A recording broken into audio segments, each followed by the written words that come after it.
ಸ್ನೇಹಿತರೆ ನಮಸ್ಕಾರ. ನಾನು ನಿಮ್ಮ ಶ್ರೀರಂಗಕಟ್ಟಿ ಯಲ್ಲಾಪುರ. ಇಂದು ನನ್ನ ಕಬೀರ ಕಂಡಂತೆ ಚಿಂತನ ಮಾಲಿಕೆಯ ಕೊನೆಯ ದಿನ.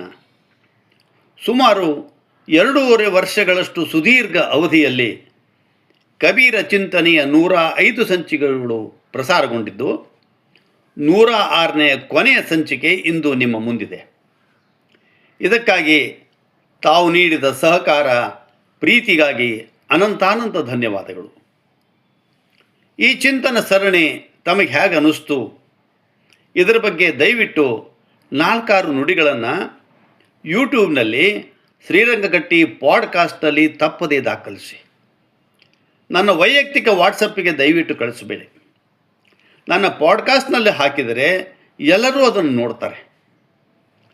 ತಮ್ಮ ಪ್ರೀತಿ ಸದಾ ಹೀಗೆ ಇರಲಿ. ನನ್ನ ಚಾನೆಲನ್ನು ನೀವಿನ್ನೂ ಸಬ್ಸ್ಕ್ರೈಬ್ ಮಾಡಿಲ್ಲ ಅಂತಾದರೆ ದಯವಿಟ್ಟು ಈಗಲೇ ಸಬ್ಸ್ಕ್ರೈಬ್ ಮಾಡಿ, ತಮ್ಮ ಸ್ನೇಹಿತರಿಗೂ ತಿಳಿಸಿ. ಮುಂದಿನ ಚಿಂತನೆಗಳೊಂದಿಗೆ ಮತ್ತೆ ಭೇಟಿ ಆಗ್ತೀನಿ. ಇದೀಗ ಕಬೀರರ ದೋಹೆಯ ಆಧಾರಿತ ಕೊನೆಯ ಚಿಂತನ ನಿಮ್ಮ ಮುಂದೆ. ಉಸಿರು ನಿಲ್ಲುವ ಮುನ್ನ ಒಳಿತು ಮಾಡು ಜಗಕ್ಕೆ. ಇದು ಇಂದಿನ ಕಬೀರ ವಾಣಿಯ ಶೀರ್ಷಿಕೆ. कबीर गर्व न कीजिए ऊंचा देखिए आवास, काल परो भूई लेटना ऊपर जमसी घास. ಬಾಲ್ಯ ಕಳೆಯಿತು ಮುಗ್ಧತೆಯ ಆಟದಲ್ಲಿ, ತಾರುಣ್ಯ ಸರಿಯಿತು ಸೊಕ್ಕಿಲಲಿ, ವೃದ್ಧಾಪ್ಯ ಆವರಿಸಿದೆ ಆಲಸ್ಯದಲ್ಲಿ, ಕೊನೆಗೆ ಚಿತೆಯ ಮೇಲೆ ದಹಿಸಲು ನಡೆದಿರುವೆ ಎಂಬ ಸಂತ ಕಬೀರರ ಮಾತುಗಳು ಬದುಕಿನ ನಶ್ವರತೆಗೆ ಕನ್ನಡಿ ಹಿಡಿಯುತ್ತಾ ನಮ್ಮನ್ನು ಎಚ್ಚರಿಸ್ತವೆ. ಕೇವಲ ತಿಂದು ಕುಡಿದು ಮೋಜು ಮಾಡ್ತಾ ಆಯುಷ್ಯ ಕಳೆದರೆ ನರಜನ್ಮ ವ್ಯರ್ಥವಾದೀತು. ಶರೀರ ವಿನಾಶಿ, ಬದುಕು ಅಸ್ಥಿರ, ಆದರೆ ಆತ್ಮ ಮಾತ್ರ ಅವಿನಾಶಿ. ಇಷ್ಟೆಲ್ಲ ಗೊತ್ತಿದ್ದರೂ ಸಹ ಮನುಷ್ಯ ಮೋಹ ಮಾಯೆ ಮೌಢ್ಯತೆಗಳನ್ನು ಅಪ್ಪಿಕೊಂಡು ಆಲಸ್ಯದ ಜಡಗಂಬಳಿ ಹೊತ್ತುಕೊಂಡು ಮಲಗಿದ್ದಾನೆ. ಇದೇ ಕಬೀರರ ಆತಂಕ. ನಶ್ವರವಾದ ಈ ಭೌತಿಕ ಜಗತ್ತಿನೊಳಗೆ ಲೌಕಿಕ ಆಸ್ತಿ ಅಂತಸ್ತುಗಳು ಕೇವಲ ತೋರಿಕೆಗಾಗಿ ಮಾತ್ರ. ಅವುಗಳನ್ನು ಗಳಿಸಿ ಮೆರೆಯುವುದೇ ನಿಜವಾದ ಸಾಧನೆ ಎಂದು ಬೀಗುವುದು ಮೂರ್ಖತನವಾದೀತು.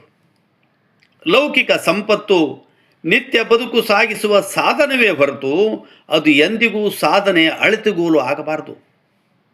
ಇಲ್ಲದೆ ಹೋದರೆ ಮಂಜಿನ ಹನಿಯನ್ನೇ ಮಳೆಯೆಂದು ಭ್ರಮಿಸಿದ ಹಾಗಾದೀತು. ಅದಕ್ಕಾಗಿ ಕಬೀರರು ಗರ್ವ ಪಡದಿರು ಮನುಜ ಎತ್ತರದ ಮನೆಯೆಂದು, ಗರ್ವ ಪಡದಿರು ಮನುಜ ಎತ್ತರದ ಮನೆಯೆಂದು, ಕಾಲರಾಯ ಬಂದಾಗ ಮಣ್ಣಾಗುವೆ ಮರೆಯದಿರೆಂದು, ಮಣ್ಣಾಗುವೆ ಮರೆಯದಿರೆಂದು ಎಂದು ಎಚ್ಚರಿಕೆಯನ್ನು ನೀಡಿದ್ದಾರೆ. ಅಕ್ಕಪಕ್ಕ ಯೋಧರು ನಿಂತು ಶೌರ್ಯದ ಢೋಲು ಬಡಿಯುತ್ತಿಹರು, ಗಟ್ಟಿ ಮುಟ್ಟಾದ ಮಹಲಿನೊಳಗಿಂದ ಮೃತ್ಯು ಒಯ್ಯುವ ನೋಡುತ್ತಿರು, ಮೃತ್ಯು ಒಯ್ಯುವ ನೋಡುತ್ತಿರು ಎಂದು ಹೇಳುತ್ತಾ ಕಬೀರರು ಕಾಲನ ಎದುರು ಯಾವುದೇ ಆಡಂಬರ ಶೌರ್ಯ ಶಕ್ತಿಗಳ ಆಟ ನಡೆಯುವುದಿಲ್ಲ ಎಂದು ಸ್ಪಷ್ಟಪಡಿಸಿದ್ದಾರೆ. ಆಯುಷ್ಯವಿಡೀ ಎಷ್ಟೇ ಧನಕನಕ ಸಂಪತ್ತು ಕೋಟೆ ಸಾಮ್ರಾಜ್ಯಗಳನ್ನು ಗಳಿಸಿದರೂ ಕಾಲರಾಯನ ಎದುರು ಎಲ್ಲ ತರಗೆಲೆಗಳಂತೆ ಉದುರಿ ಹೋದವು. ಮೃತ್ಯುವನ್ನು ಜಯಿಸಲು ಯಾರಿಂದಲೂ ಸಾಧ್ಯ ಇಲ್ಲ. ಸಪ್ತಸಾಗರ ದಾಟಿಯಾಗಲಿ ಪಾತಾಳದೊಳಕ್ಕೆ ಅಡಗಿದರೂ ಕೂಡ ಯಮಕಿಂಕರರ ಪಾಶವನ್ನು ತಪ್ಪಿಸಿಕೊಳ್ಳಲಿಕ್ಕೆ ಸಾಧ್ಯ ಇಲ್ಲ. ಜೀವನವೊಂದು 3 ದಿನದ ಸಂತೆ. ಉಸಿರು ಇರುವವರೆಗೆ ಈ ದೇಹದ ಸೌಂದರ್ಯ, ಉಸಿರು ನಿಂತ ಬಳಿಕ ಆ ವ್ಯಕ್ತಿ ಎಷ್ಟೇ ದೊಡ್ಡವನಾದರೂ ಕೂಡ ಹೆಣ ಮಾತ್ರ. ಅದಕ್ಕಾಗಿಯೇ ಪ್ರಾಜ್ಞರು ಹೇಳ್ತಾರೆ, ಒಳಿತು ಮಾಡು ಮನುಷ್ಯ ನೀನಿರೋದು 3 ದಿವಸ. ಈ ರೀತಿಯಾಗಿ ಬದುಕಿನ ಕಟು ಸತ್ಯವನ್ನು ತೆರೆದಿರಿಸಿದ್ದಾರೆ. ರಾಜನಾಗಿರಲಿ ಫಕೀರನಾಗಿರಲಿ ಎಲ್ಲರ ತಲೆಯ ಮೇಲೆ ಮೃತ್ಯು ಕುಳಿತಿಹನು ಎಂಬುದು ನೆನಪಿರಲಿ.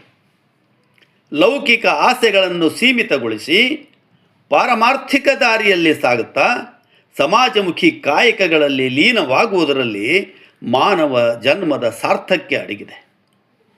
ಎಲುಬು ಮಾಂಸದ ದೇಹದ ಮೇಲೆ ಚರ್ಮದ ಹೊದಿಕೆ ಇದೆ. ಎಲಬು ಮಾಂಸದ ದೇಹದ ಮೇಲೆ ಚರ್ಮದ ಹೊದಿಕೆ ಇದೆ. ಆ ಚರ್ಮ ಬಿಳಿಯಾದರೇನು, ಕಪ್ಪಾಗಿದ್ದರೇನು? ಅಂತರಂಗದ ಕಣಿವೆಯಲ್ಲಿ ಮಾನವೀಯತೆಯ ಝರಿ ಹರಿಯುತ್ತಾ ಇದ್ದರೆ ಅಂದಾಗ ಮಾತ್ರ ಮನುಷ್ಯ ಜನ್ಮಕ್ಕೆ ಬೆಲೆ ಬಂದೀತು ಎನ್ನುವ ಕಬೀರರು ಉಸಿರು ನಿಲ್ಲುವ ಮುನ್ನ ದೀನರಿಗೆ ಆಸರೆಯಾಗು ಎಂಬ ಸಂದೇಶವನ್ನು ನೀಡಿದ್ದಾರೆ. 8 ಗೇಣಿನ ದೇಹ ರೋಮಗಳೆಂಟು ಕೋಟಿ. 8 ಗೇಣಿನ ದೇಹ ರೋಮಗಳೆಂಟು ಕೋಟಿ. ಹೆಂಟೆಯಲ್ಲಿ ಹೂಳುವರು ಜೀವ ಹೋದ ಬಳಿಕ. 8 ಗೇಣಿನ ದೇಹ ರೋಮಗಳೆಂಟು ಕೋಟಿ. ಹೆಂಟೆಯಲ್ಲಿ ಹೂಳುವರು ಜೀವ ಹೋದ ಬಳಿಕ. ಉಂಟೆ ಫಲಪುರುಷಾರ್ಥ ಈ ನಶ್ವರ ದೇಹದಲ್ಲಿ. ಉಂಟೆ ಫಲಪುರುಷಾರ್ಥ ಈ ನಶ್ವರ ದೇಹದಲ್ಲಿ. ಅಂಟದಿರು ವ್ಯಾಮೋಹಕ್ಕೆ ಶ್ರೀ ವೆಂಕಟ. ಅಂಟದಿರು ವ್ಯಾಮೋಹಕ್ಕೆ ಶ್ರೀ ವೆಂಕಟ. ನಮಸ್ಕಾರ.